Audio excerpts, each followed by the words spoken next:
Même, quel est le sens politique du budget? C'est pas qu'une affaire comptable.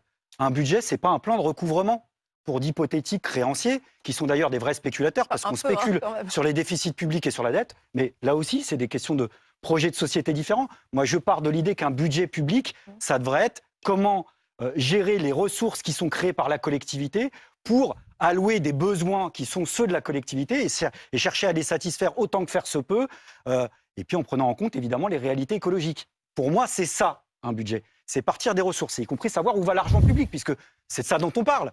Il y a quand même 200 milliards par an qui partent aux entreprises. Ça a été une trajectoire longue de politique libérale qui s'est effectuée sous les gouvernements de droite comme de gauche, qui fait qu'aujourd'hui, on a un capitalisme qui vit sous perfusion. Oui. Et ce qui paraît à l'administration et à la fonction publique, c'est quoi? Mais attendez, je vais vous citer un autre exemple, puisque vous me parlez du public, je vais vous parler du privé. Vous voyez, quand un groupe comme Auchan, qui fait 2400 suppressions d'emplois, 2400 licenciements, touche 500 millions de crédits d'impôt compétitivité d'emploi, c'est l'argent du public, c'est l'argent des impôts qui devrait servir théoriquement, d'après moi, bêtement, comme un béotien, aux services publics, qui en effet sont dans un mauvais état, vous avez parfaitement raison là-dessus. 500 millions, le groupe Muliez, ça faisait longtemps dans un autre groupe, mais oui, mais c'est l'effet, peut-être que ça vous dérange, j'espère ne pas vous perdre cette fois-ci. Le groupe Muliez, la famille Muliez, c'est pas Auchan, c'est Decathlon. Decathlon, la famille Muliez, touche 1 milliard de dividendes. Comment vous voulez qu'on pète pas les plombs et qu'on se dise qu'un minimum, ça serait quand même bien que l'argent public, mais vraiment le b.a.-ba du b.a.-ba, cesse de financer la spéculation.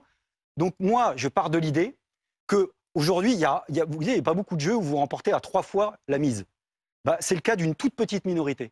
Parce qu'en réalité, les déficits, je vais vous le dire comme je le pense, c'est un immense marché lucratif.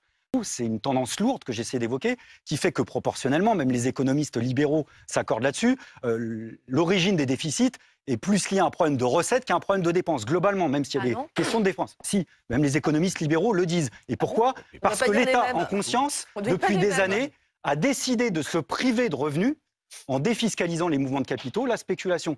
Il y a une différence, parce qu'on fait souvent la comparaison avec les ménages. Nous, on nous parle de budget, alors évidemment, on transpire, on sait ce que c'est qu'un problème de dette. Mais le problème, c'est qu'il y a une différence entre les ménages et l'État.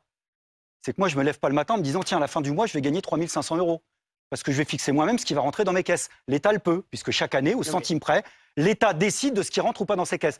Donc, premier gain substantiel, les riches sont défiscalisés. Deuxième gain, ça crée des déficits, on culpabilise et on dit à la majorité de la population, vous allez renoncer à un certain nombre de droits et surtout pas d'augmentation de revenus. Donc, marge supplémentaire pour le profit, je termine là-dessus. Le dernier étage de la fusée, la dette.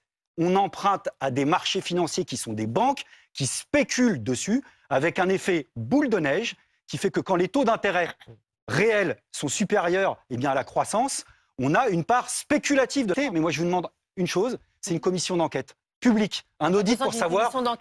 combien net déficit. Non mais public, qu'est-ce qu'il y a dans cette fameuse dette? Quelle est sa part spéculative?